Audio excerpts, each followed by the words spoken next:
What's up, Titterinos, and welcome back to the Game Addicts podcast. It's been a minute. This is episode 138. I'm your player one, Brando, and joining me here today is our best bud, our good and friend, our one and only Tyler. How you doing, bud? I'm doing great. Dude, thank you so much for joining me here today. I'm sorry for cutting you off there. No problem. But I'm just so excited to have you on, man. It's been a while since I've talked to you about some games.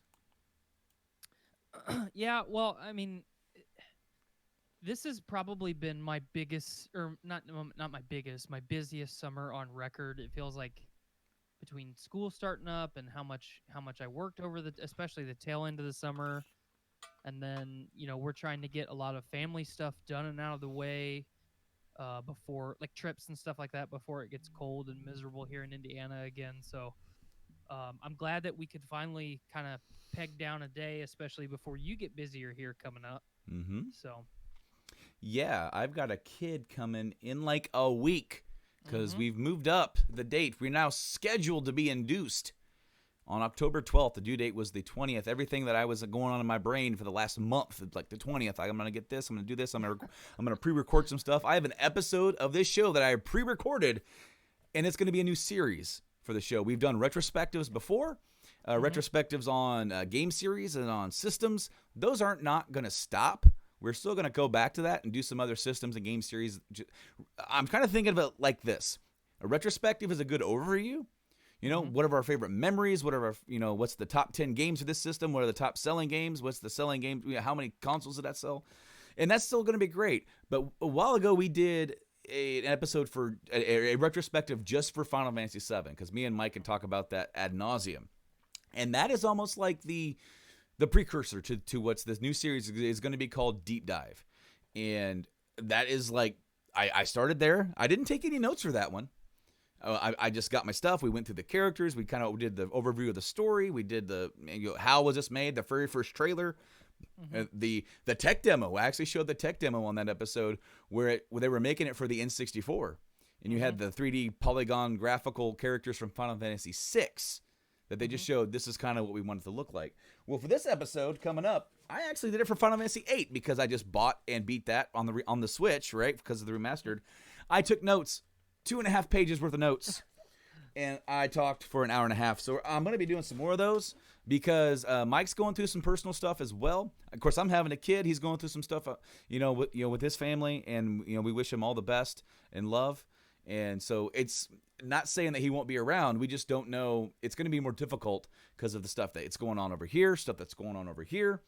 It's kind of up in the air. So I definitely wanted to be upfront with all you guys who listen and watch this show that, I am going to switch to a bi-weekly. Of course, we didn't record last week, and that was kind of the start of it. I felt like if it's going to happen, we're just going to roll into it. We're going to have a good episode, a great episode today with Mike on our minds, and stay tuned because there's going to be some different stuff coming your way while things kind of change around here. My household's going to change. Things are still going to be happening. I'm still dedicated to the show, and I'm still going to be putting stuff out. It's just going to be a little different. So really looking forward to seeing what all kind of comes from that, because there's some cool stuff on the horizon. Tyler, it's been a while since you and me have talked some gaming. A lot of stuff has happened since E3. I bought and beat Link's Awakening. We're going to talk about that in a little bit.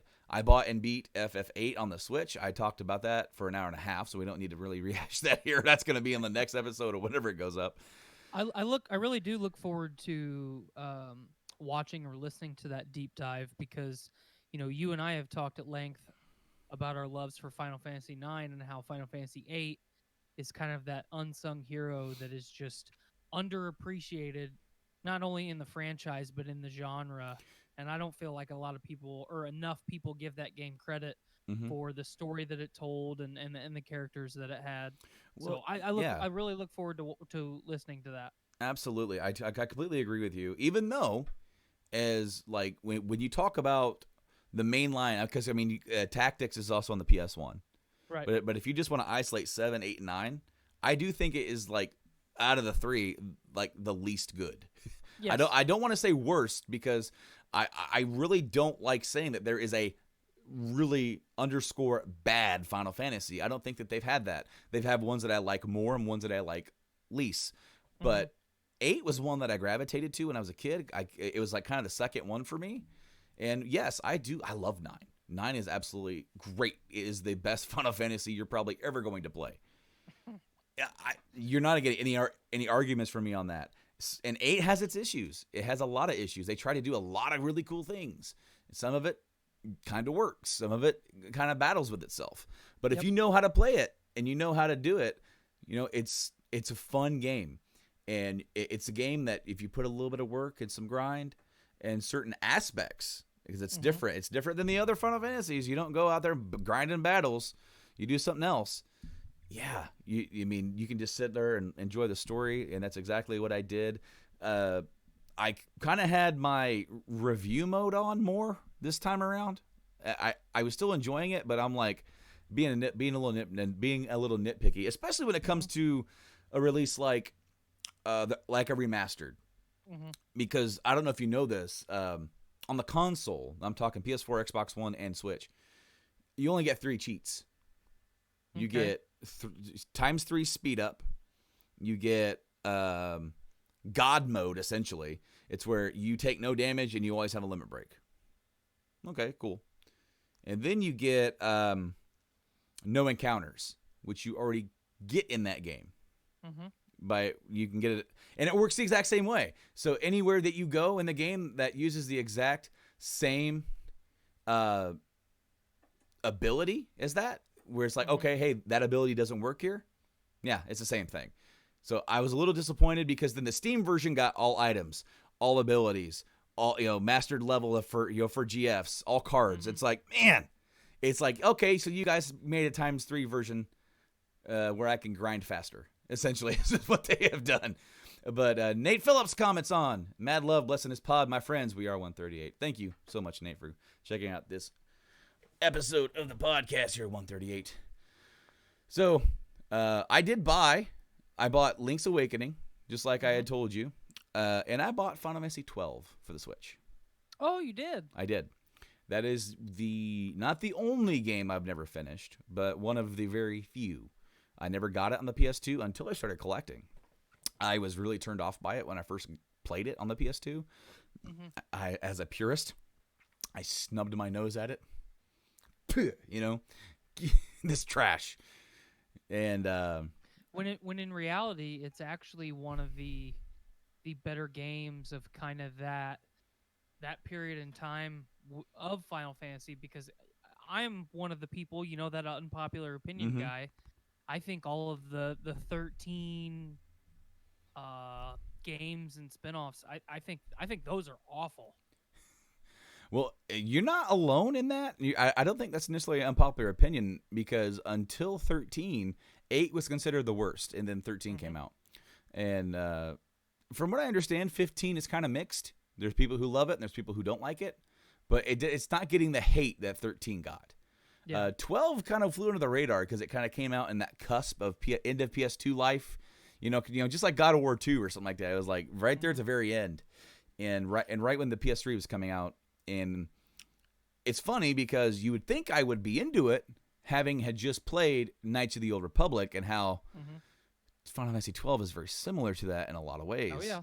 And I'm just like... Except a lot prettier. It's a lot prettier, yeah. It's also smoother. And so since I've been playing 12 a little bit on the Switch, and I'm trying not to just... I'm going into this with a fresh face, And I'm enjoying it so far. But what have you been playing? It's been a while since we talked about what you have been playing. It's so Man, enlighten me. I I have been playing one thing and one thing only, and that is Horizon Zero Dawn. You finally got to it. hmm Awesome. That is still in my back catalog. Uh, Um, so I got it a couple months back. Actually, it was during E3. I got it during the flash sale that Sony had. I got it for mm-hmm. $10. And I don't like buying things, especially games. I don't like buying them digitally. Um, but I could have spent $40, $30 to $40 on the physical copy of the complete edition, or spend $10 on a game that at launch I didn't really have any interest in. Okay. So I started playing it. And I won't spoil anything for you, but um, because that is a game that is very dependent on you not being spoiled Mm-hmm. for all the big moments to mean anything. Um, but I did essentially all of the side missions and like errands and collectibles and stuff. I did that 100% before I finished the main story, and then I'm right on the cusp of finishing the main story. I went and did the expansion, and I'm about to finish that. Um, I just about beat the expansion last night after doing all of its additional stuff. So once I finish the expansion, I'll pop over and then finish the main game and finally check that big box off my back catalog. Hell yeah. I bought that actually last Black Friday. hmm I picked it up. I think I picked that up. Detroit Become Human hmm and something else. Man, what was the other game I picked up? I know I picked up 3 because I ended up getting them all for like $30 or $40. I think Detroit had just dropped down to like 20, and then I got hmm Horizon. Oh, it was Uncharted Lost Legacy. Yep. I got that Horizon and then Detroit, and I paid $40 for all of it. Yeah, And that's not bad at all. yeah, that was like a GameStop deal or something. But dude, yeah, I want to play it. I really do. But after beating 8, I'm still in that Final Fantasy mode, and I saw that was on the Switch. So check us out. I got Final Fantasy 12 for $35, brand new, Okay. and it's normally 50. And I checked. I was just looking online, and at Walmart.com, it was $34.99. So I'm like, hmm okay. So for my birthday, I went to go pick that up. Well, they also had Link's Awakening hmm for 50, and they have one copy left. That's destiny right there. So I said, "Oh, I didn't know that was only 50. I thought it was going to be a normal $60 game." And she hmm goes, "We only got one left. Why don't you grab it?" And I'm like, "Don't tell me that. You cannot tell me that because I don't have the self-control to say no. I can't stand up to you, woman, when you're trying to give me what I want." Right. Well, and Skylar, my birthday's coming up at the end of this month, and um, Skylar is notorious for saying that I'm the hardest person to buy stuff for in all of humanity. Mm-hmm. When when every year at like the tail end of the summer, her and I sit down and I legitimate on pen and paper, like in a spiral bound notebook, I have her write out a list of the item or items with the price and where you can buy it, like in order of importance, most important to least important. Um, and we were talking about some of that stuff here recently. Um, man, I almost had a mini stroke there. Uh, but you're talking about these Switch pickups, and I think if I don't get it for my birthday, maybe I just might buy it for myself. I think Octopath Traveler might be the next game that I purchase. Mike hyped it up so much at launch, and then I've watched so much of it, and I just really, I was really ecstatic when I got my Switch for Christmas last year, but I just don't. I have I, and it's still the same case as when we did the backlog episode, way back when. My backlog just keeps getting bigger and bigger, and I only have so many Switch games. So rather than buy more Switch games, I'm trying to make it through my backlog. So I feel like, especially approaching the holidays when the weather's going to be shitty, Mm-hmm. and I'm going to be spending even more time inside. I think now is the time for games like Octopath Traveler, the last Mario that came out, Link's Awakening especially. Um, Do you play the so Switch in handheld mode at all? I have. When I played Let's Go Pikachu, I played it almost exclusively in handheld mode. Because you didn't want to do the motion stuff. Hmm. Yeah. Yeah, it really frustrated me. I docked it, and I got my Joy Cons out, and I'm like, okay, let's catch some pocket demons, and I mean, it's like Vietnam flashbacks to the Wii. Like, I should not have to do motion control with everything. Yeah.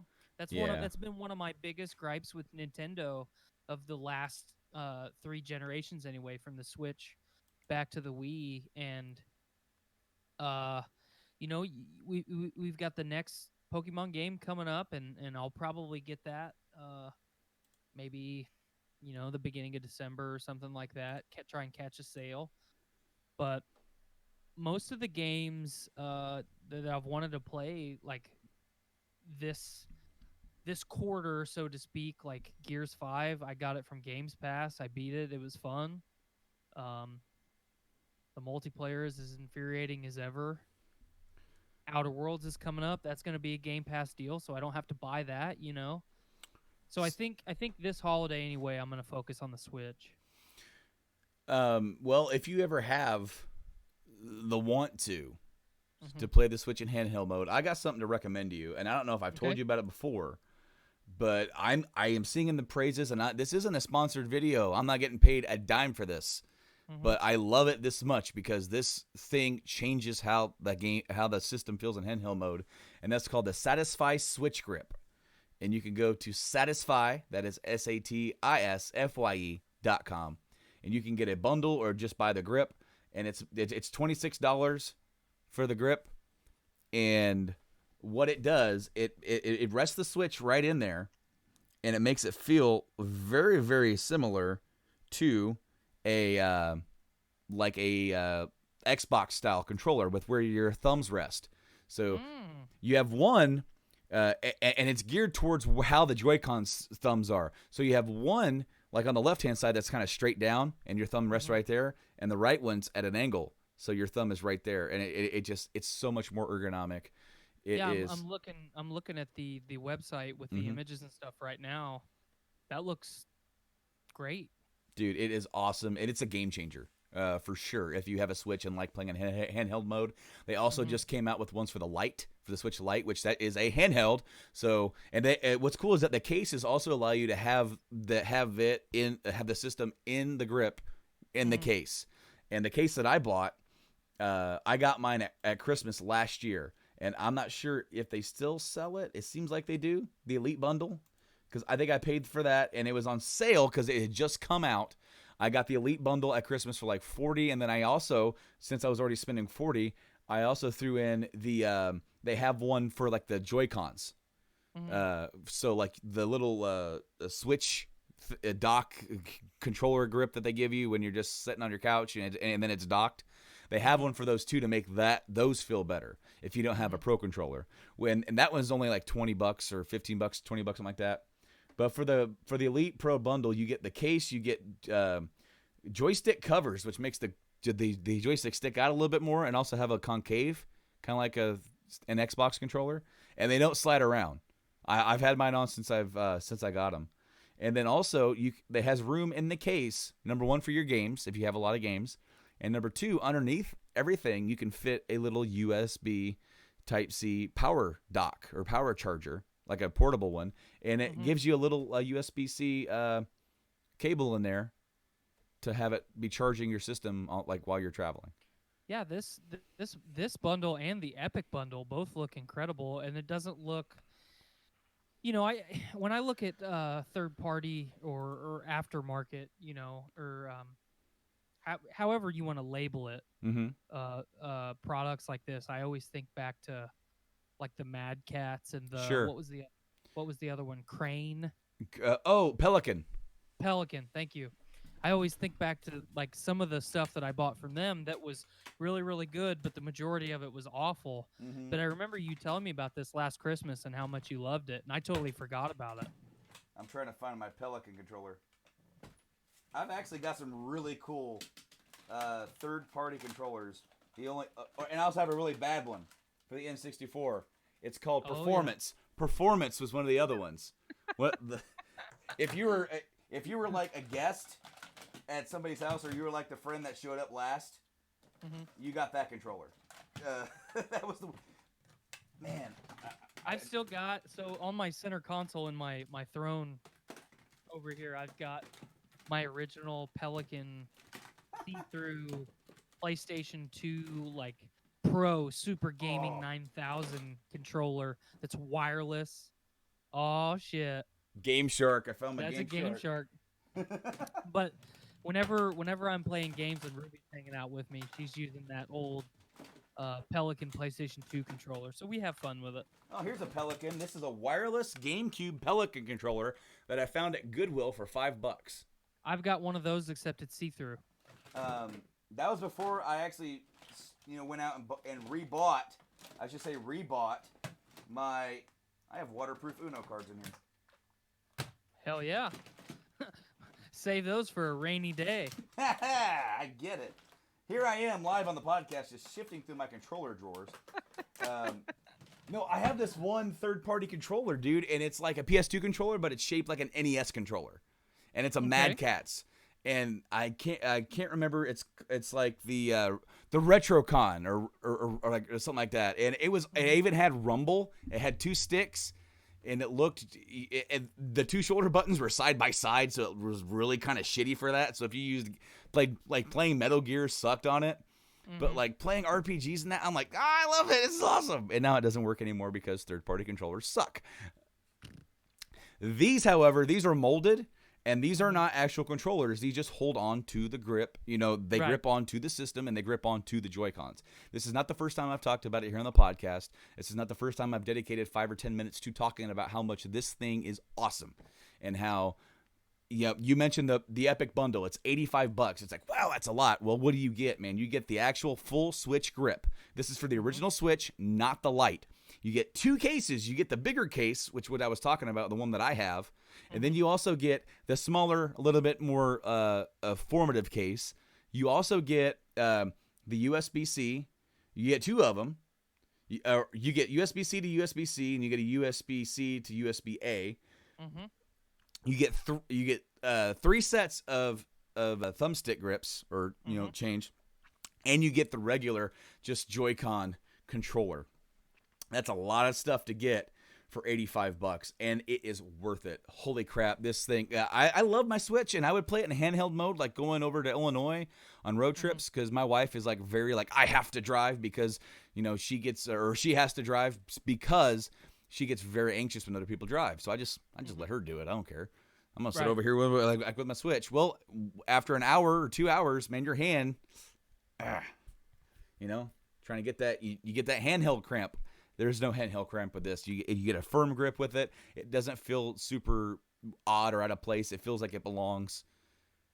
By all means, come this Christmas, if you want to get some more games for your Switch and you're like, handheld mode, I want to deck that out.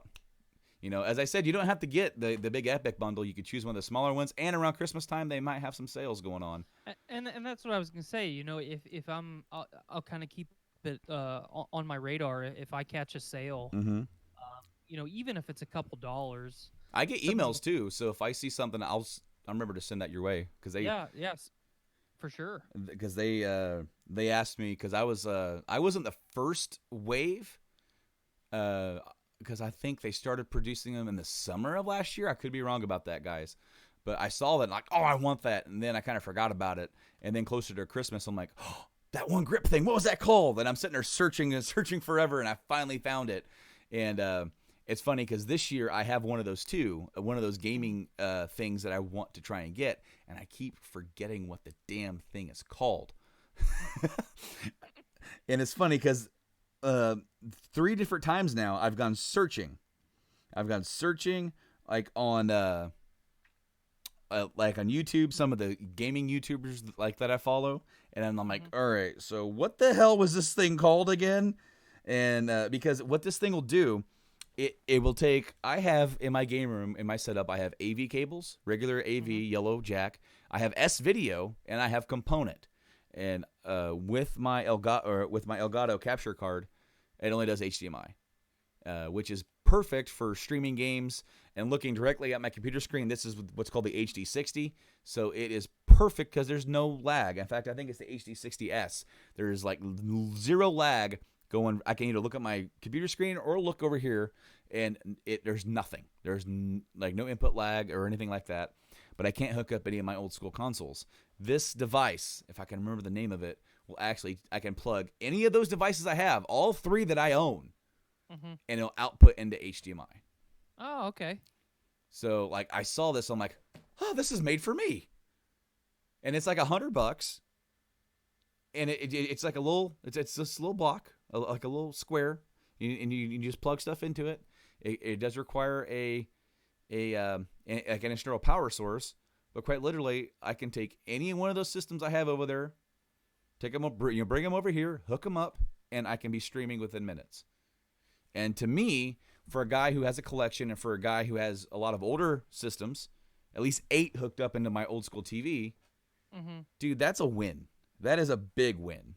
Absolutely. And I was telling her all about it, and she's looking at me like, okay, why do I care? I'm like, because you should care. Because I care. And I'm like, and because you start talking to me about all of these things like cameras and crafts, and you just go on and on and on, and I don't know about that stuff, and I'm looking at you like you're speaking French. You know? So yeah, I'm gonna have to find the name of it again, because it really does bug me that I'm like, all right, I'm gonna do this. And you know what? I actually made a list, but I got a new phone and I lost my list. I lost the list of stuff that I actually had, because I have pre-orders. I have FF7 pre-ordered. I have Last of Us pre-ordered. If I said the name of this, would you remember it? Try. Is it the Retro Tink? Retro Tink. Yes. Oh yeah. You found it. You found it Lil, before I was. Lil Papa takes care of you. Thank you, buddy. I was actually low key trying to find it. I'm like, I know one of these guys talked about it. Retro Tink is awesome, and yeah. I think V2 just came out. Version 2 came out, and they kind of made it a little bit better than, because I think the original one came out last summer, and then I started seeing videos on it like back in June, and they were like 1 year ago. You know, I'm like, what the hell is this thing? And it's a godsend for what I want to do. As somebody who's an electrician, looking at the breakdown of this little Retro Tink unit or Retro Tink unit is pretty cool. It's actually really, really smart, and I'm surprised that no one. I mean, because I've seen for a long time, like when I lost my AV cables for my Wii U, and I went on the hunt to get new AV cables for it. One of the things that I looked at was getting one of the AV to HDMI, converter basically. And they're like $20, and they're all junk. And I just happened to get a hookup at Disc Replay and get some new AV or component cables, But this little unit is incredible. Yeah, I think it outputs everything into kind of a 480p. Yes. Okay. So what it does, it's an affordable video processor and high quality analog video to digital with HDMI, converting 240p 480i into 480p. And what that's going to do is that, most TVs, and then of course this device will read 480p as a, HDMI. And then you just put that right into your Streamlabs and you're ready to go. And I've seen, people test it out and here's the thing. So this is like 100, you can buy it from castlemaniagames.com. and it's $105 plus shipping. And of course, please note that they make these in batches. So when you order it, you almost certainly are pre-ordering it, and then when they finally get to their date, then they make how many orders they have, and then they ship them out. They do tell you when that is, though. I'm on their actual website right now, and it says the Retro Tink 2X. If you buy the one without the HDMI cable, it's $99, and it ships in 2 to 3 days. The RGB to YPB PR transcoder is 2 weeks, and then the ultimate one is 1 to 2 weeks. So they've already got the lead time on there. Like that's good business. Yeah. To get that out up front. Yeah, and I know that when these first came out, they were really hard to get a hold of because they got really popular really fast. Because the alternative to this is using something called the Framemeister, and that's made in Japan, and they're about $400 now. Wow. They have gone up so much in the last 10 years because what they do is they take all these different now I will say the Framemeister is better than this device. You do get what you pay for. But you are still overpaying for it because back when they were first like, hey, you guys should get a Framemeister, they were like $150, $180, and when they take all these different signals, AV, S video, component, and they has a processor within it. It's like a little box. It's this whole thing. It has a processor in it that outputs it to SCART, which is the European high-end quality signal. And then, of course, you get SCART to HDMI. And then you take that out into your TV. And if there's a channel that I follow, and I'm sure a lot of other guys do, it's called My Life in Gaming. And they have a whole series about how to get the best video quality out of this console. And they'll go through every single one. They'll show you side-by-side comparisons. This is it doing this. This is it with the Framemeister. This is it with they go, like, my wife hates it because it's so boring. But to me, a guy who has a game room and has, I have an old TV, it's not going to work forever. So I'm thinking of, like, what can I do at some other point to play these? I want to play the games on the consoles. I don't want to just emulate. I can't emulate. I can do any of that anytime I want. Right.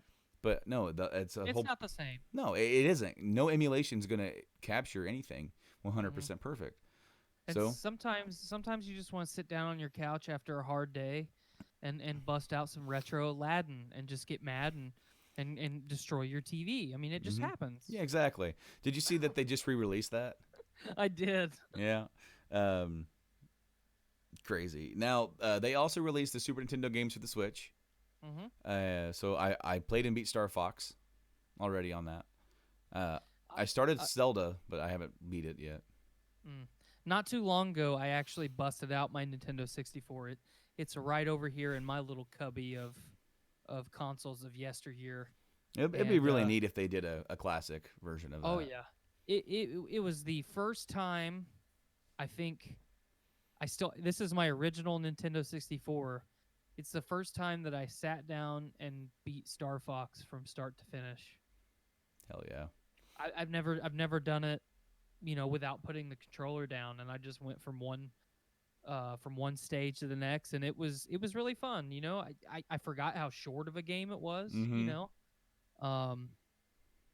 But I mean, that is like one of my most treasured games from my childhood, because you get a couple friends sitting around the couch, and it's like, all right, man, let's play some Star Fox. Hell yeah! Then you battle each other with that multiplayer thing they had. Yeah. And then you got like, no, I picked the tank. What'd I do that for? Crap. Every time, accidentally pick the tank. Oh, man. So while we're talking old school stuff, I did buy Link's Awakening. I did beat it last weekend. And, man, this game, I really wish, they've really been on a roll with these Game Boy remakes. They did the Samus Returns, the Metroid 2 remake for the 3DS. Then they did this. And they kind of did Pokemon Red with Pokemon Go or Let's Go. Kind of, But, man, no, this game was awesome. It really was. What I really liked about it is how they utilized the extra buttons. And how, because in the original Link's Awakening, you had just two buttons. You had, you had attack and you had your item. You had to keep swapping back and out, trying to change your stuff around. Now you have the the Y and X button are both your items, Mm. and then you have, your B button slash and your A is, action. And now you can press, like for arrows and bombs, you can press the Y and X button together and shoot bomb arrows, which I thought was really cool. And it made it a lot better because then you can put the little feather like up onto like the X button or Y button, whichever one you wanted, really. And you could use that just for the jump. And that's what I did. I had that for the dedicated jump button, and then I would have another item selected. So it's a really, really good game. Really good get for about $50 or so. Yeah, so like it's probably not going to go down in price anytime soon. It's probably not going to go down. So these holidays, it's a good game to pick up, and it's a game that you could just kind of like go in, play through. They made the game so cute. They've made Link, and they got these little dot eyes. They look like little toys. My wife's like, "This game looks so cute." I'm like, "Yeah, it does." I picked up Wind Waker for the Wii U, man, around Christmas time when I was still at Subaru, Mm-hmm. and I actually never played it, so I don't even know if I'm ever going to.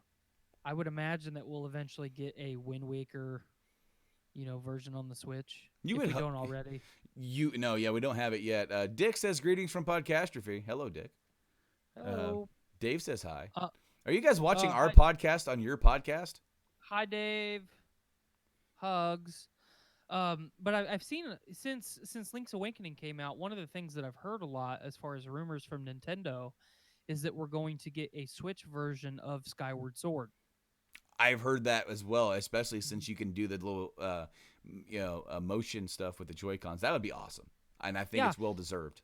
That was a title that on the Wii I never got to play. I watched it a lot, and it was one of those where, I don't want to play another game that's entirely reliant on motion control.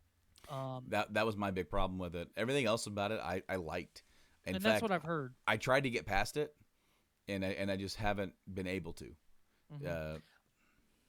If I was gonna wish list anything, as far as the franchise of Zelda going forward, I think you and myself and anyone that's a fan of modern or retro Zelda, either way, I don't think it really matters. We're all really looking forward to that Breath of the Wild sequel. Mm-hmm. But I would really like a Twilight Princess remaster because even and I've said it on the show before, even though Breath of the Wild was incredible, Twilight Princess, man, if they would have stopped making Zelda games with that one, I mean, that would have been the crown jewel for sure, in my opinion. So I'm really happy to see that that Nintendo is staying, that is continuing the trend of keeping the bellows stoked on the Zelda franchise, because it's one that I don't think you should ever let the fire go out. Yeah, I mean, we did get Twilight Princess and Wind Waker HDs for the Wii U. Mm-hmm. Of course, the Wii U, I mean, unfortunately, it wasn't a very successful system. It's pretty cheap to collect for right now. Very cheap. So, like, if that's your thing, go for it. No, I hope both of those games do get Switch ports. That would be awesome. Of course, that means that, like, I mean, there's no reason, really, to leave anything exclusive to the Wii U at this point, especially with how successful the Switch has been. Totally agree. As I said, they remade Link's Awakening for God's sake. That game is now like the original Game Boy game is like, wow, you did this all in a Game Boy game. That's kind of cool. Now it's like they've taken that and whoop, and it's so much fun to play. Awesome. And without a shadow of a doubt, like that's been a highlight of the year. That and RE2 remake for sure. Both remakes, like go figure, right? Those have been highlights for me this year in gaming. Of course, we still have a few other big games to come out. I don't know if I'm getting Death Stranding at launch. Probably not. I do plan on getting it maybe for Christmas. So there's that. I'm Mm-hmm. also going to be paying off FF7, Last of Us, Cyberpunk. Those are gonna get paid off at Christmas or tax time because I have those pre-ordered as well. But speaking of The Last of Us, we got, I believe it was last week, we got a big thing. It was the PlayStation State of Play. I tried to stream it right here on this channel. Tried to stream it. My stream did not work. I sat down here with 30 seconds to go. I hear click, click, click. Type, type, type, type, type. Go live. An error has occurred. I don't have time to troubleshoot an error. We're trying to live stream this, and then it was already starting, so I just sat here in huffy puffy for like the next 20 minutes until they pleased me in ways that only a game like The Last of Us can please me. What did you think of that trailer? Well, I mean, it's definitely got one of the hardest opens of a video game trailer that I've seen for a long time. Ellie, hold on, I got dog barking. Skylar, dog. Sorry about that. It's all right. But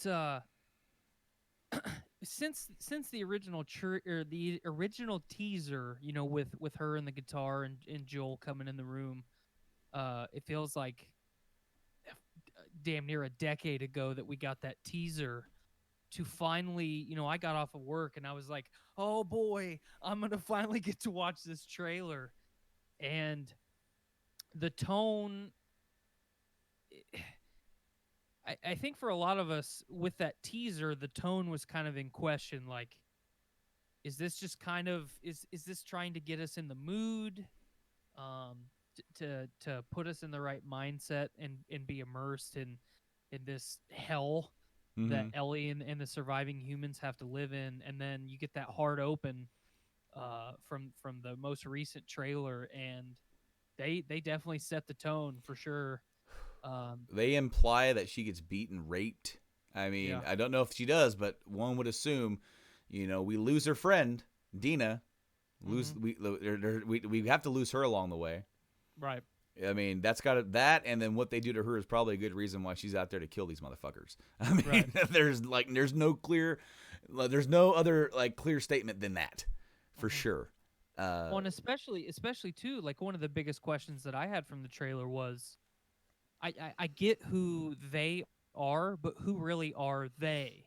You know what I mean? Like, is this just a group of people, or, I mean, is this maybe some fireflies that are seeking retribution for what Joel's decision, the impact that has had on humanity.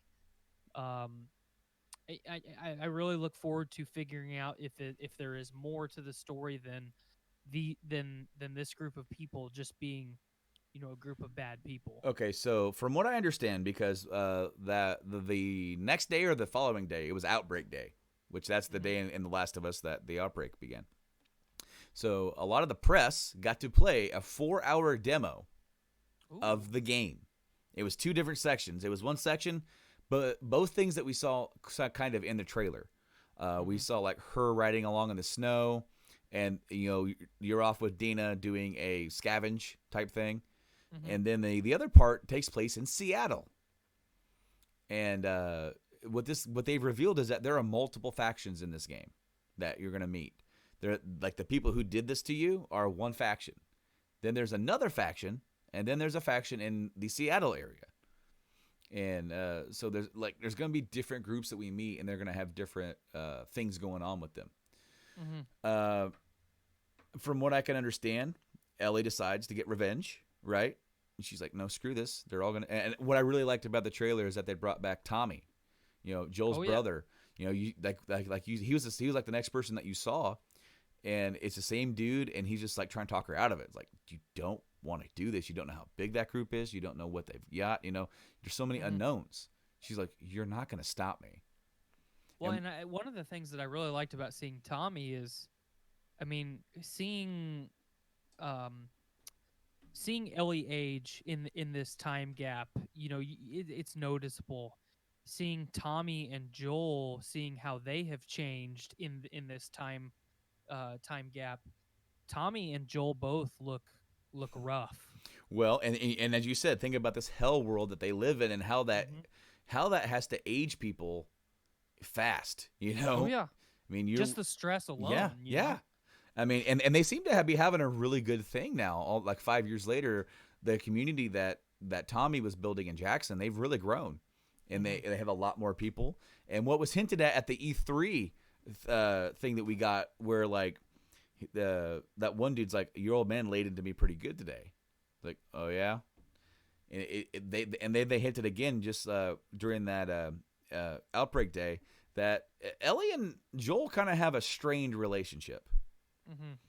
They are not necessarily getting along. I wouldn't say that they hate each other by any but they haven't said why yet, and I can only assume that there is still some resentment. I don't think Ellie bought for 1 second the lie that Joel told her. Hmm. Because that's the ending of the first game. You get like just look in her eyes, this gaze. It's almost teary eyed, Hmm. and she just says, "Okay." Like, all right, that's how. And of course, then it's up for interpretation at that point. For how does does she believe him, or is she just like, okay, this is how we're gonna be then, huh? Hmm. In fact, there was a deleted scene that they never ended up capturing. I don't think it never got rendered for the game. There was like an epilogue with Joel and Ellie. That if you ever go back and watch the One Night Only, where they reenact scenes live on Hmm. stage in front of people with the actors that play Joel and Ellie and Tess. Hmm. It's really cool. It's actually a really cool thing because like they just have a few props on stage and it's just them in character acting Hmm. it out in front of an audience. And it's some of the big moments, some of the big moments in the game that they do it with. And they went back and they did this special ending where Ellie's in her room and Ellie is, alone, and Joel knocks on the door, and she's kind of like, whatever, Hmm. with him. And then he goes, "Oh yeah, I brought you." Oh, Joel is like saying he went out on patrol with this girl, with this gal. And he goes, "I think Tommy's trying to get me hitched." Hmm. She's like, she had your kind of humor. Told me one of those puns. He's like, I think you'd kind of like her. Okay. All right. He's like, all right, so this ain't going nowhere. He goes, I got you something, by the way. And he pulls out the guitar. She goes, what's this? He goes, it's a guitar. She goes, I know that it's a guitar, Joel. What are you doing? He goes, I told you I'd teach you. And then her mood kind of changes. And, she's kind of touched that he remembered Hmm. just something that he said in passing. Right. And then he's getting ready to leave. And she goes, so what was the joke? And he stops like in the doorway.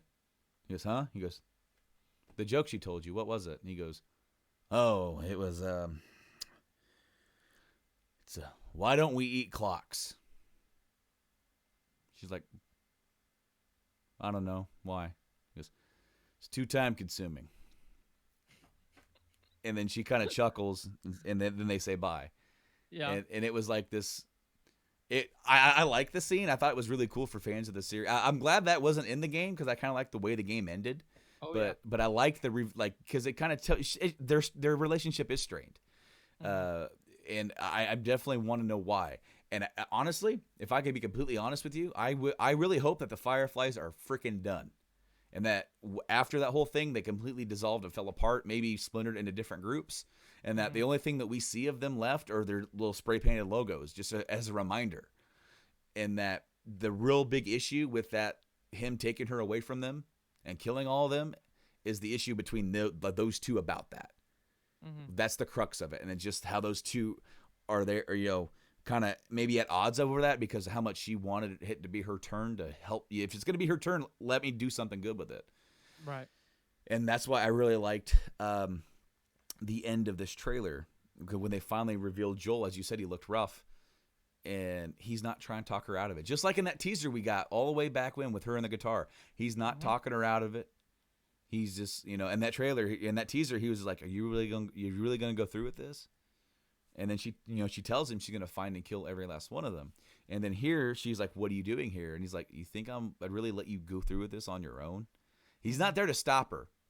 He's there to make sure that she doesn't get killed in the process. Right. And that to me speaks volumes because it tells me he knows where she is. He's felt what she's felt. Mm-hmm.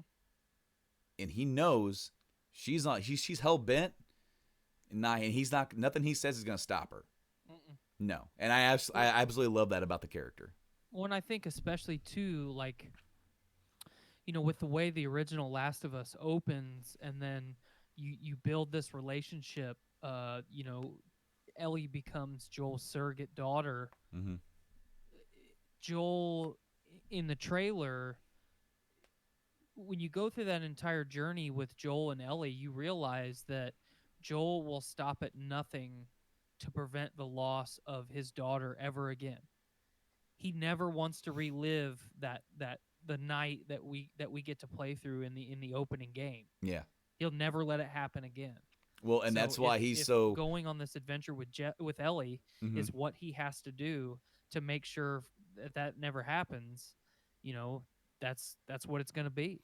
And I mean, that even though he's old and grizzled and kind of a silver fox now, I mean, I bet Joel can still throw a punch for sure. Oh, I bet. Now, see, that's also why he was so reluctant to get close to her. Mm-hmm. Because what it says 20 years later, right? Right. Right. And what was 20 years later? It's his birthday. His daughter was killed on his birthday. Right. Or like the following morning or whatever it was, however late it was. And so that's Right. a reminder he gets every single year. I mean, you would relive it anyway, but the fact that that's tied to something that's like, wow, that's my birthday. And Mm-hmm. you relive it. And he wants to be alone. When we see him 20 years later in the first game, he's alone. He's laying in bed. Tess comes back, and he's like, where you been? She's like, you wanted to be alone, remember? Yeah. Okay, whatever. Don't want to talk about it. And then over the course of the game, his tone with Ellie changes completely. And here we are, as you said, he's never going to go through that again, ever. It doesn't matter what it takes, because guess what? He's already been the bad guy. Mm-hmm. And he has the capability to go back there, just like he stabbed that dude in that kneecap. That's what I loved about his character, is that a lot of people are saying, he's the good guy, he's the bad guy, and I really don't think there really is a good guy or a bad guy in The Last of Us. Not really, because Joel was doing to save his daughter, Ellie, the same thing that I would do to save my kids. Mm-hmm. If people had taken my kids, and I knew that they had taken them, I would, I don't know what I would do to get them back. It probably Whatever you had to. Exactly. And I love that just for that moment in that scene with those two guys that he's interrogating, you see how dark and how bad Joel is willing to go, and has probably gone in the past just to stay alive. Oh yeah. And so that's a place he knows exactly. It fits him like a glove, Even though for the majority of the game we really don't see that part of him, Mm-hmm. It comes out. It comes out when her life is threatened. Okay, grab it. We got a special guest momentarily. Oh, that's cool. Um, My special guest, he didn't make an appearance this week. I thought he would have, but I guess he's already in bed. He must have lost that privilege tonight. Maybe he's being a little shit. maybe.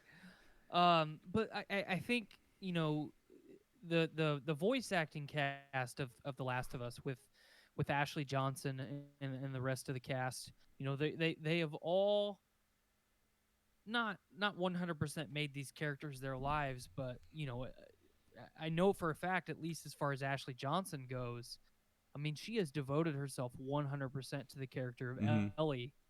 And one of the things that I really, really have enjoyed about Joel and Ellie's relationship is the fact that Ellie knows that she can't be infected. Joel and Tommy and everyone else constantly has to worry about doing everything they can to not, become infected, Yeah. and then put everybody else's lives in danger. So I really like that even though Ellie is 5 years older, we're still seeing that hothead, that she's brash, and she's like a piano string wound too tight. Just one more turn and she's gonna snap. And in the trailer and everything else that we know of so far, the piano string finally snapped, and there's no putting it back together, at least right away. Oh, So absolutely. I'm Absolutely. super excited. Yeah. What you said about them making the characters like their own, they totally have. They absolutely have. And it's like it's even to a point where like I remember watching like the making of, and they talk about this one scene. It's the scene that really like cemented these characters for them, and it's the scene where Joel and Ellie are talking inside the ranch house when they finally bring up Sarah, and Ellie's like, everybody in my life has left me or died. Everybody except for you. And like they tried filming this scene a couple times, and they just couldn't get it. For some reason, they just couldn't get the feeling. And there was kind of the frustration setting in. I mean, this is like the third or fourth time they've done the take, and it's like, I don't know, try this, try that, and they just kind of like started. They did the scene, but they also just kind of winged it. Mm-hmm. And then Ashley Johnson threw in the everyone has left, everyone has died or left, everyone fucking except for you, and then she shoves him. And then that moment just kind of created this tension between the characters, right? Right. That scene's kind of like, it's sad and it's uncomfortable to watch for all the right reasons, because it's these two characters at this crossroads. It's like, she was like, you're fucking leaving me after everything we've been through, everything. You just want to dump me off. And it's funny because then it's after that scene that he decides to carry on. Right. And then they're a little bit different with each other after that. Like, the all the little like dialogue stuff at the university, that's a lot of it's optional, and they're just chatting. They're just talking about life and college and what you do and party and find yourself. What'd you want to be, huh? When you grew up, like, what did you want to be? A singer? No, get the fuck out of here. Sing for me. I don't think so. I love it. Their whole dynamic changes, and I can't wait to see how it changes for this one. And I know a lot of people are like, "Oh, Joel's gonna die." I hope he doesn't. I hope both of these characters make it out, and we get to see the next evolution of those two characters together. Because it would make sense for him to die, sure, making sure that she fulfills it. But at the same time, I would like to see this be just an extension of those characters, and them to do like not the thing you would expect, like, oh, this the typical, okay, now Joel's helping her out, and then her doing this is going to result in him dying. It's like, I kind of hope not. Yeah. Well, and a story like that, especially with characters like this, is so predictable. Mm-hmm. And I think Naughty Dog has set the precedent that they don't write predictable material. At least things that aren't blatantly obvious. You know what I mean? Yeah. Um, I honestly would really like to see, kind of along the same vein of Captain America and Endgame, let the man retire. Mm-hmm. He has lived a hard life, the definition of a hard life. And if his whole goal getting back to Tommy with Ellie, was to provide her a safe place to live, and for himself a safe place to live and take care of his little brother. And as much as I'm excited to see Joel and Ellie's relationship continue to play out, I would like to see more Tom. Because now that they have been together for a long, continuous period of time, how are Joel and Tommy getting along? Are they still button heads? How are Ellie and Tommy getting along? Is Ellie a little bit too abrasive for Tommy to kind of grasp and control? I mean, I'm sure that some of Joel has rubbed off on Ellie, and that's, you've already got Ellie the way that she is. You start you start salt baying in, um, a little bit of Joel's personality, and that's a pretty abrasive person. Did you watch any of the gameplay stuff? Uh, I watched a little bit, just a couple okay. minutes. So things that they've added to the gameplay is that you now leave a scent, Mm-hmm. and dogs can track you. So when you have hearing mode on, listening mode, you'll actually Mm-hmm. see your trail, and that way you can try to move around and get where you need to go. The dogs are pretty sensitive. They will pick up on you pretty quick, and they actually react to the humans and the dogs will react if you kill either one. So like if you kill the owner, the dog will be confused and sad that his owner got shot or whatever. Mm-hmm. And then likewise, if you kill the dog, they'll be like, "Oh my god!" You know, they'll react. And also one thing that they added in, which I think is really cool, like really cool. When you kill somebody, one of the other people in the area, they don't just yell "Got her" or something like that. They yell out the name of the person you just killed. I didn't see that. Yeah, so like there was one where she threw like a napalm thing, like a Molotov, and this dude got lit up, and this lady yelled from the other room, "Jared!" So now they're giving a name to every single person that you kill. So it makes it carry more weight. Mm-hmm. And it's like that's such a small thing that. Oh yeah, but in reality, it's such a big thing. You know, Mm-hmm. um, like I don't know. It's tough. It's kind of part of why I have enjoyed Horizon here lately. Is there's such an emphasis on stealth, and it's not. I mean, you can play it however you want, Mm-hmm. but if you're a little bit stealthy when you need to, it just makes quality of life so much better. And The Last of Us was no different. Uncharted was no different.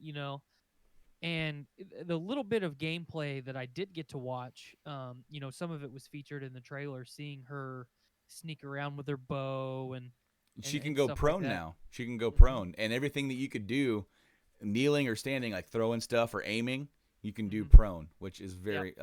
And she can now jump.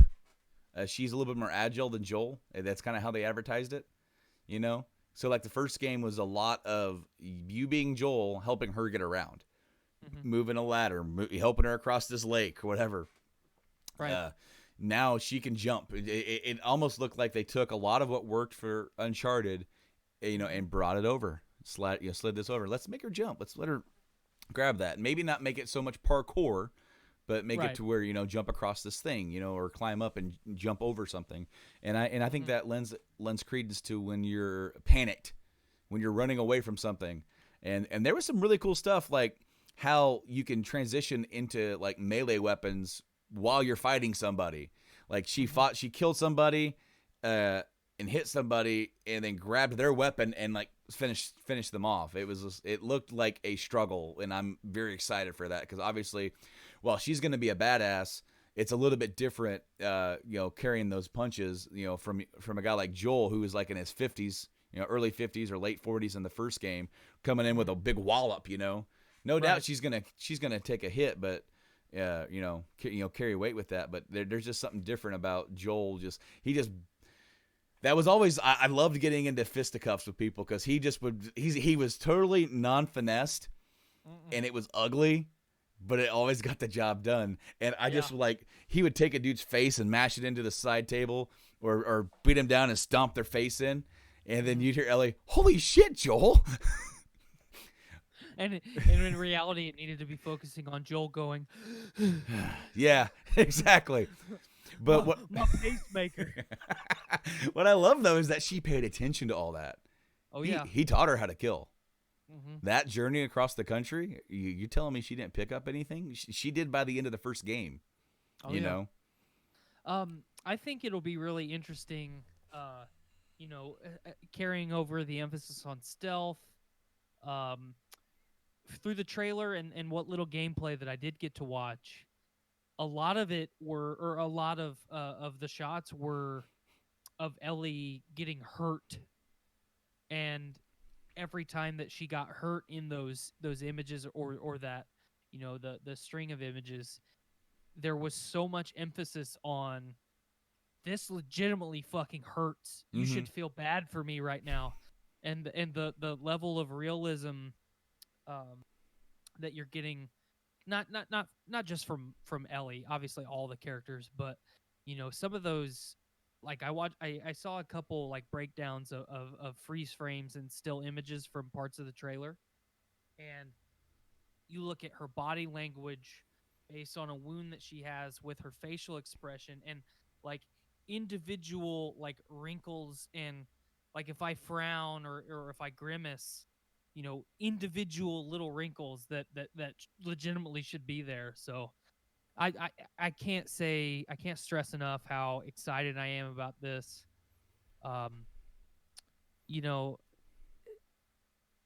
I feel like we only talk about Naughty Dog when something big like this happens,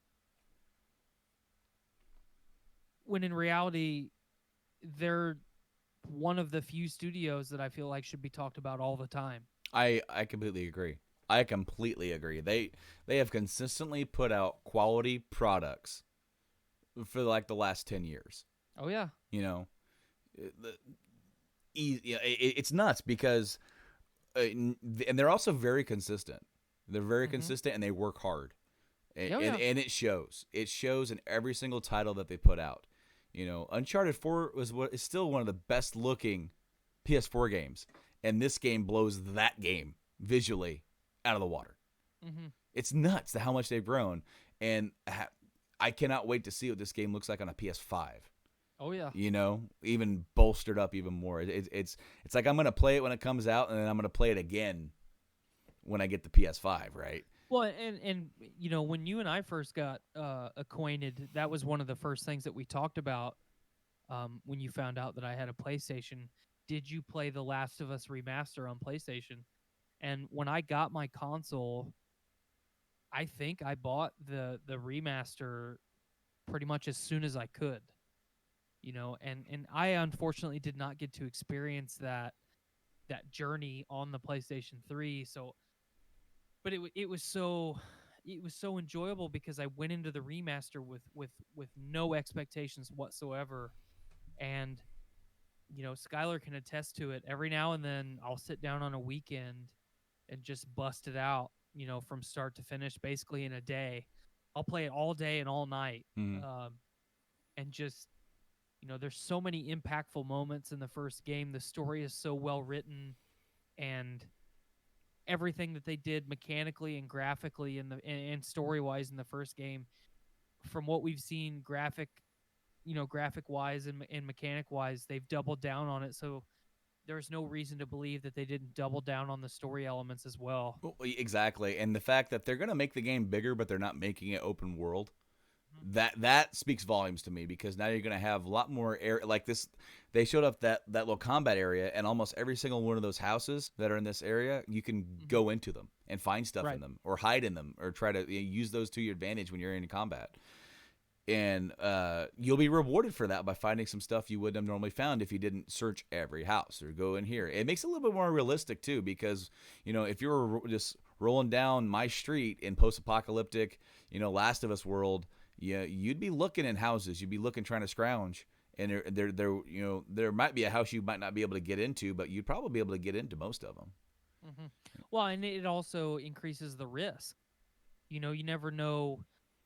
You crawl through a window and the house may be full of infected. You Mm-hmm. don't know, or it might have a bunch of people sleeping in it. Yeah, exactly. And how are they going to react in this kind of world where some dude or gal just kind of drops in on them?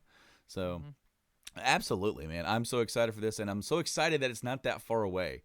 We Yes. literally only have like 4 months or 5 months until we get there, and that's going to be here before we know it. With everything going on, with me having a kid, with the holidays, it's like the holidays are just going to kind of be over, and we're going to be past that, and it's going to start going, okay, life's here, and then it's going to be like Last of Us. And Hmm. literally a week later for me, FF7 remake, and I'm so excited for that too. I will tell you as a person who um loves Final Fantasy VII, but not in the same light as a lot of people, because it was not my first Final Fantasy VII or Final Fantasy. Mm-hmm. Um, I am getting it at launch. Hell yeah, I I can't afford not to. You know. Well, and here's the thing: is that what I'm loving about everything that I've seen is how much they're just amping it up. and they're going to make every single, and this is only like the first 10 hours of the original game, but they're going to make you're going to spend more time with the little characters.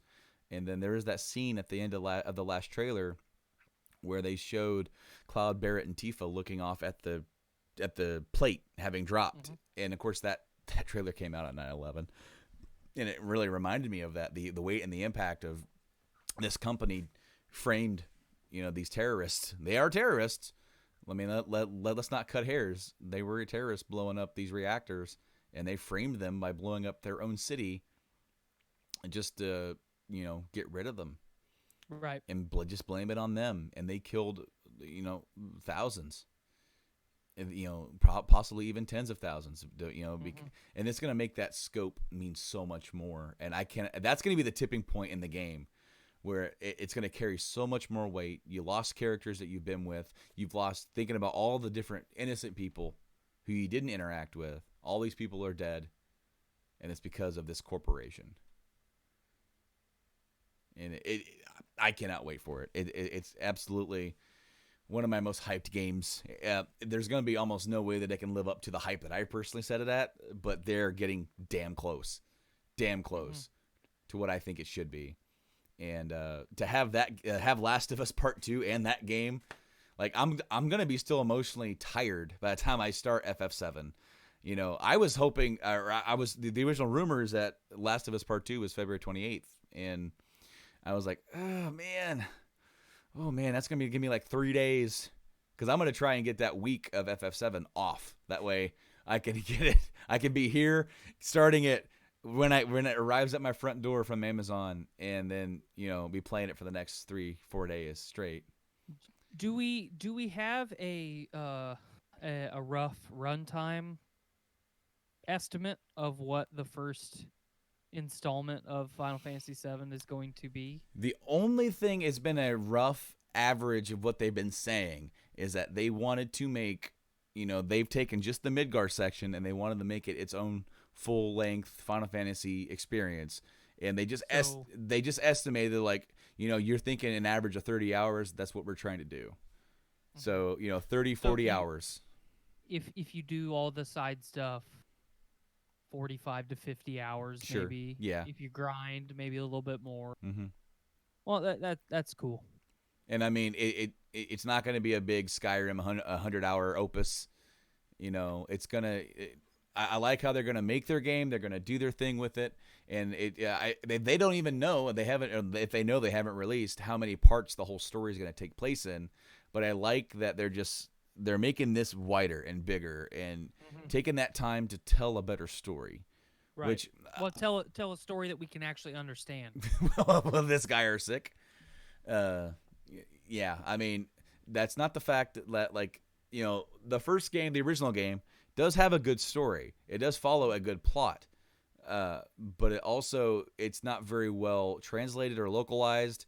Right. And that does hurt it a little bit, because it's more left on, some of the stuff is more implied and not just given to you. Whereas, I mean, you don't even know who or what Sephiroth really is until, like, the end of the Midgar section. And they're like, oh, hey, he was this dude. And then Cloud tells you all about him. It's like, hey, we did this thing.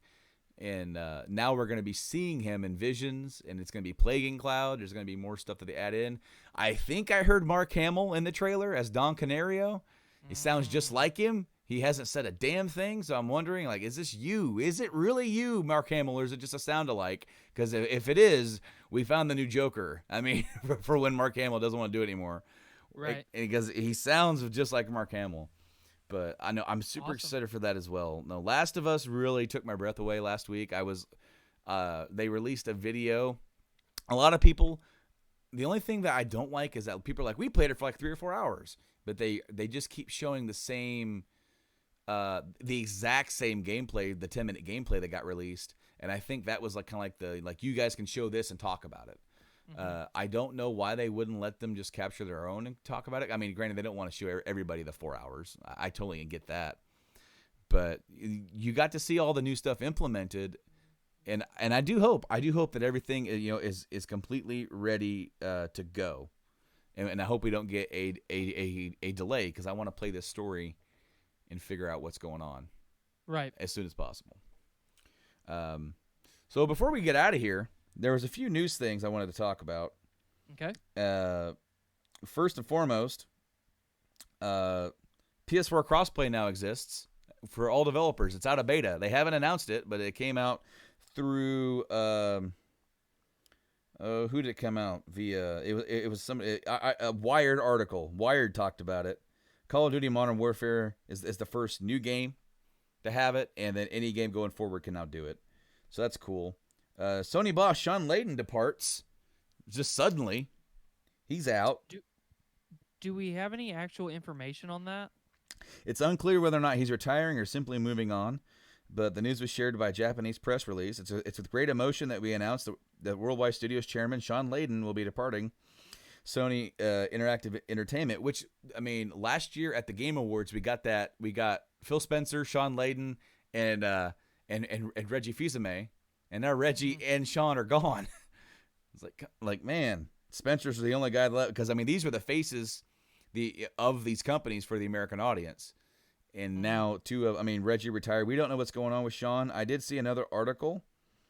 It's PlayStation Insider. Now, this is grain of salt here. PlayStation has seen a lot of departures and shakeups on the executive level lately, including Sean Layden, who just left, and he had also been at Sony for over 32 years. Wow, it's a long time. That said, upon the announcement, rumors of scuttlebutt of a power struggle within PlayStation hierarchy, particularly between Layden and PlayStation head honcho Jim Ryan, emerged.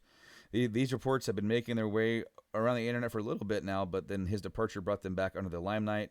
Layden's departure, according to this new report from GameDaily.biz, who spoke to an employee at a major third-party publisher with direct knowledge of the situation. Quote. According to the confusion and turmoil within PlayStation is seeping out into its operations. Apparently, Sony's global reorganization is causing problems, in which is turn making issues for the PS5. Quote, this is the least amount of clarity we've ever had on a new console this close to transition.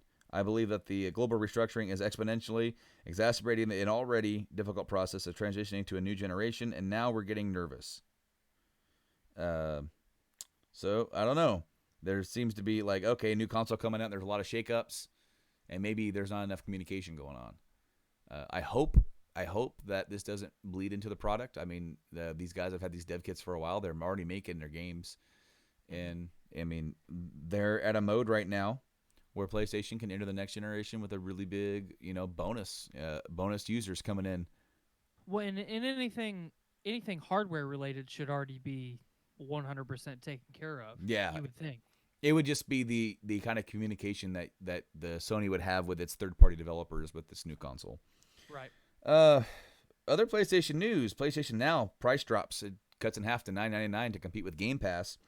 And it launches, the prices are effective as of October 1st. And they now have dropped down to $10 a month. And the yearly cost is now $60 compared to the previous price of $100. And then joining the PlayStation Now catalog of games, now you can download all the PS4 games to your hardware, and you stream the PS2 and PS3 titles. That's still the case, but you can now, joining the PS4 catalog, are Grand Theft Auto 5, God of War, Infamous Second Son, and Uncharted 4.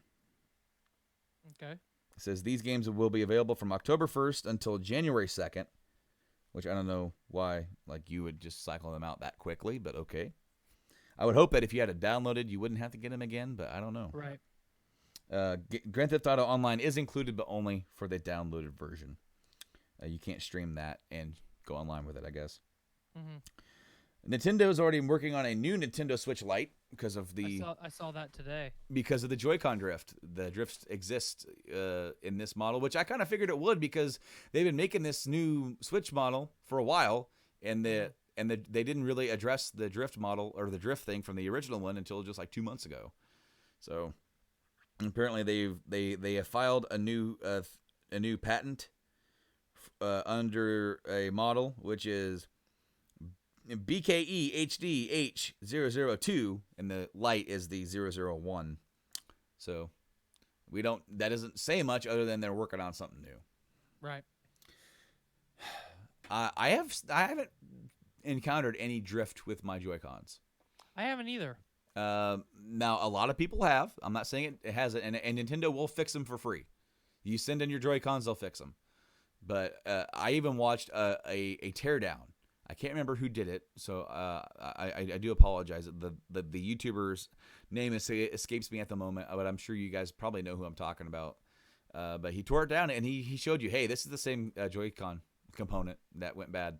So, and it's funny, he released that, and then literally like 2 days later, this came out. Or like the whole like, hey, people are having drift issues, and he got it and did that teardown like the first day or first weekend. So, and within a couple days, people are already experiencing drift. That's kind of bad. Yeah. And lastly, do you want to play a little game? The top 10 best-selling PS4 and Xbox One exclusives. And it's going to be a little bit difficult, maybe. But what we also have, we have the exclusives, and then we also have the overall. So that's kind of more telling. So, what do you think is the number one top-selling PS4 game?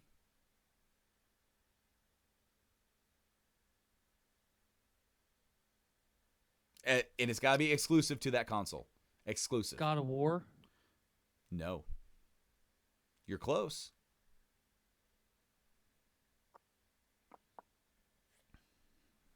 Man, I don't know. That's tough. All right. Sony.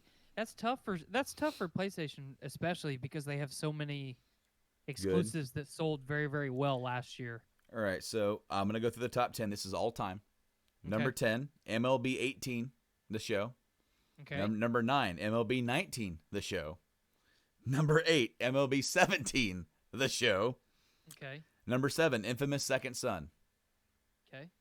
Number 6, Days Gone. Of course, that just came out this year, so that's pretty good. That's in number 6 of all time. Mm-hmm. Bloodborne is 5. 4 is Uncharted 4, A Thief's End. Mm-hmm. 3 is Horizon Zero Dawn. Okay. That's really good for a new IP. Mm-hmm. Number 2 is God of War. Number 1 is Spider-Man. Oh, damn it! I forgot about Spider-Man. And switching over to the Xbox One, Shot in the Dark. What do you think's number 1? Gears of War 4. Negatory. I'll give you one more shot before I run down the top 10.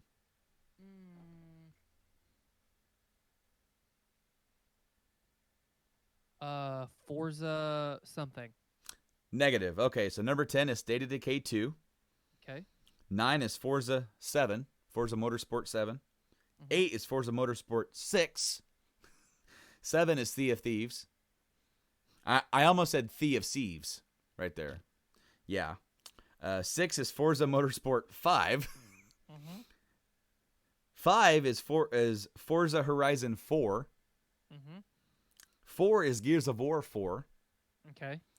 3 is Forza Horizon 3. There's a pattern here, isn't there? Yeah. Number 2 is the Halo, the Master Chief Collection. And number 1 is Halo 5, Guardians. See, I didn't think Halo 5 sold very well. That's why I didn't pick it. Mm-hmm. Otherwise, it would have been a give me. It is a number 1. Now, the top 10 overall best-selling Xbox One games. There's only one game, and I'm just going to spoil it, kind of. The number 1 best-selling game for Xbox One is also the number 1 selling game for PS4. Red Dead Redemption 2. No. Same company, though. Oh, Grand Theft Auto. That's the duh. So, number 10 is Destiny 2. This is for the Xbox One. Destiny 2 is number 10. Call of Duty Advanced Warfare is number 9. Star Wars Battlefront 1 is number 8. The better of the two. Number 7, Battlefield 1. Number 6, Call of Duty Infinite Warfare. I'm noticing a trend. Every single one of these. Number 5, Red Dead Redemption 2. That's awesome. Number 4, Call of Duty Black Ops 4. Okay. Number 3, Call of Duty Black Ops 3. Number 2, Call of Duty World War II. Awesome. That And game was awful, by the way. Awful. awful. Never did. Again, never really have played the Call of Duties. I did get Advanced Warfare because I have the Advanced Warfare Xbox One. I think it looks awesome, and I even tried playing some of the campaign, and I had some fun with it, playing the campaign. It was like, okay, it's an action movie. It's an action movie game. Number 1, of course, is Grand Theft Auto 5. Now we're gonna switch over to PS4. And I already told you what the number 1 is. This one is a little telling. You see some of the same ones, but not in the same order, and there's a couple different ones in there as well. Number 10 is Battlefield 1. Okay. Number 9 is NBA 2K18. Sports. Sports. No, number 8 is God of War. Notice this. The Xbox top selling of all games, none of the Xbox exclusives are in the best selling. And a lot of these games were released before the Game Pass thing kind of started to trend in the last couple of years. Right. But God of War made it to number 8 of all time across the board for the system. Since last February. Yeah. Number 7, Call of Duty Infinite Warfare. Number 6, Marvel Spider-Man. So Spider-Man is another exclusive. You can only get it on the PS4. It's the number 1 selling exclusive of all time, and number 6 across the entire board, dealing with the Call of Duties and everything. That's crazy. Yeah, that's great. Number 5, Call of Duty Black Ops 3. I had to count the number of lines because the next one is Black Ops 4. No, number 4. Okay. Number 3, Call of Duty World War II. Number 2, Red Dead Redemption 2. And number 1, Grand Theft Auto 5. Interesting little stats there. And, as I said, it's also interesting to note that Sony, PlayStation, has 2 of its highest selling exclusives of all time cut into the fat of the yearly sports games, yearly shooters, which is great news for the studios over there at Sony. And I can only hope for the same kind of success for Last of Us Part 2, because who would have thought that a God of War reboot would have been that successful? Who would have thought that Spider-Man would have been that successful? I mean, it's Spider-Man. It's going to sell regardless, but that successful? Well, I think, not to go too deep with it, but one of the things that I think helped this last Spider-Man game so much was you have fans like you and myself that the nostalgia factor hit real hard when we thought back to playing the Spider-Man game on our PlayStation 1. And you're web slinging around New York, and you've got Stan Lee constantly chiming in about what you're doing. That may not be the case for a lot of people, but that was for sure the case for me. Because there was a lot of days that I sat on my couch or the living room floor playing that Spider-Man game. They did this new one right, man. It was flawless in every way. I was more than happy and even surprised with how good it was. I thought it was going to be good. You and me did episodes like over a year ago, hyping it up. Wow, this game looks great. I hope it's just an ounce as good as what it looks, and it was that in spades. Because what it brought the fun factor. All these costumes. Guess what? It don't matter. Lock them as you go, change them as you want, whatever. That doesn't matter. They didn't care. But the story they told, Insomniac, which Sony now owns, they bought Insomniac straight out, which is awesome. Like now they're like, you with us making this game. Go make the second one now, please. So now we're gonna get that, hopefully even with more money, with more backing. They got the Sony machine behind them, but they were able to tell, and it's the same that I felt with The Last of Us, with the new God of War. It was better storytelling than what you kind of would have expected out of a superhero game. Absolutely. And they brought that, and I call it Sony storytelling. And a lot of people criticize, saying that that God of War didn't revolutionize storytelling, and it didn't revolutionize it. It was just good. It was better than what had come before it, as far as in that series goes. I think even though God of War didn't revolutionize storytelling as far as telling a new story or a story that hasn't been told before, what they did revolutionize is the way that it was delivered. So, if people want to debate that, obviously they can.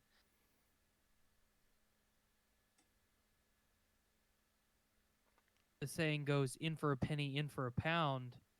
God of War deserves the praise that it got. Not because I'm a fanboy.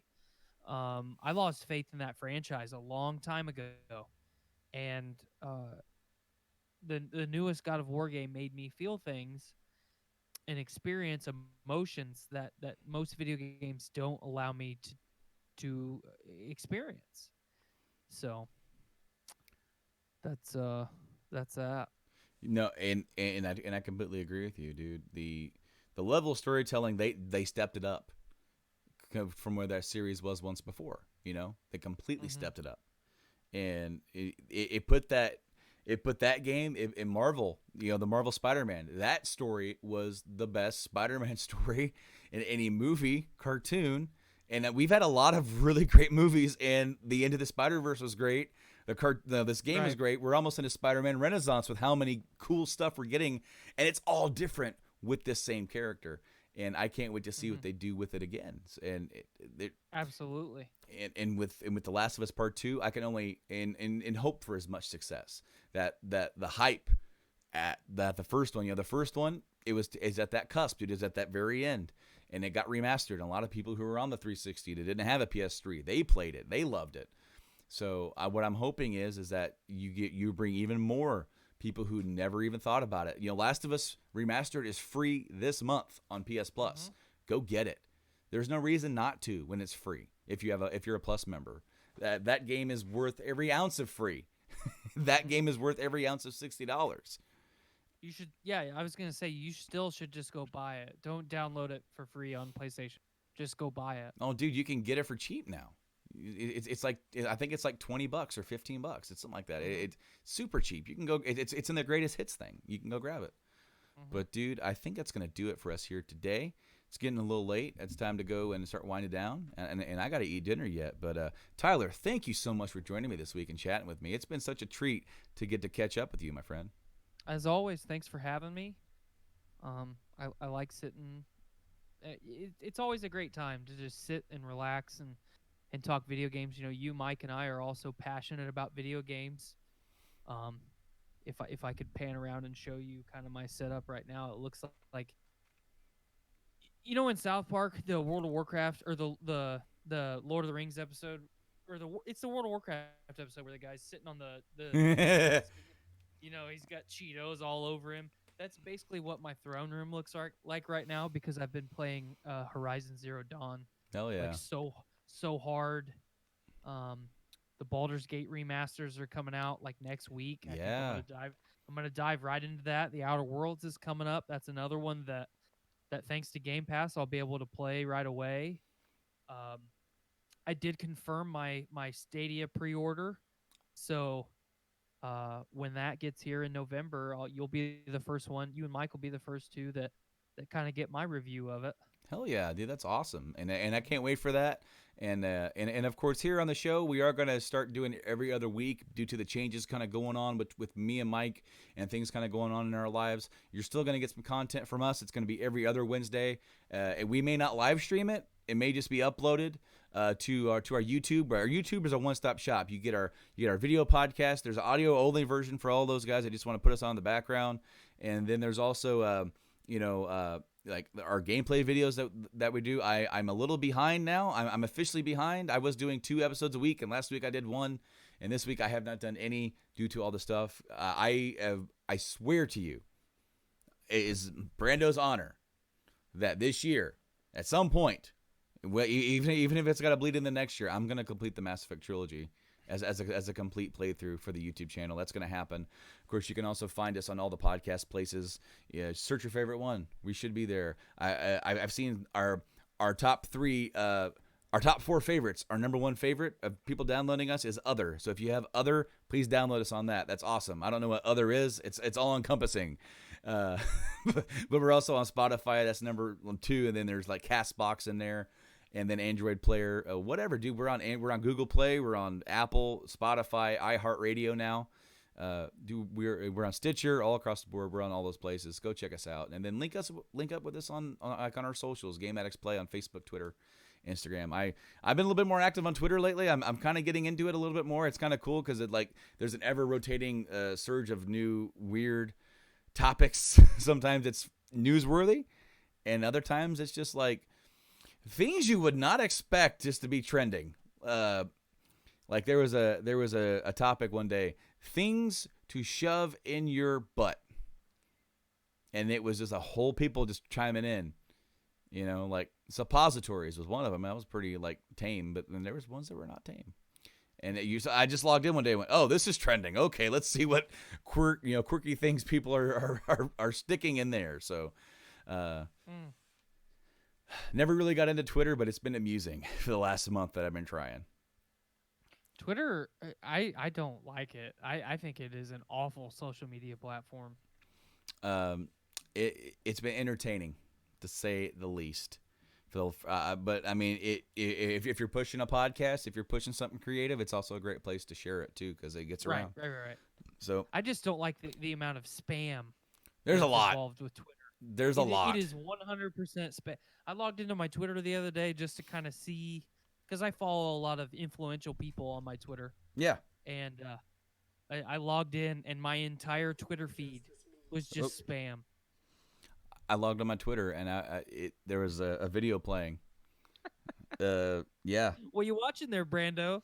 It was coverage about that female cop that shot the dude laying on his couch eating ice cream. She got convicted. She's a murderer. They sentenced her to 10 years. Mm-hmm. So I was watching. There was like a live thing from that, kind of recapping the things that happened today. So I was like, okay, what's going on with this today?